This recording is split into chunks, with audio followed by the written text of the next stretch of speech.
والشمس وضحاها والقمر إذا تلاها والنهار إذا جلاها والليل إذا يغشاها والسماء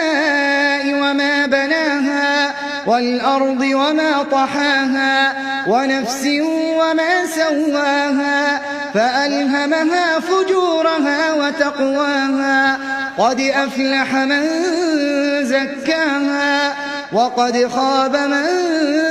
دساها كذبت ثمود بطغواها إذ انبعث أشقاها فقال لهم رسول الله ناقة الله وسقياها فكذبوه فعقروها فدمدم عليهم ربهم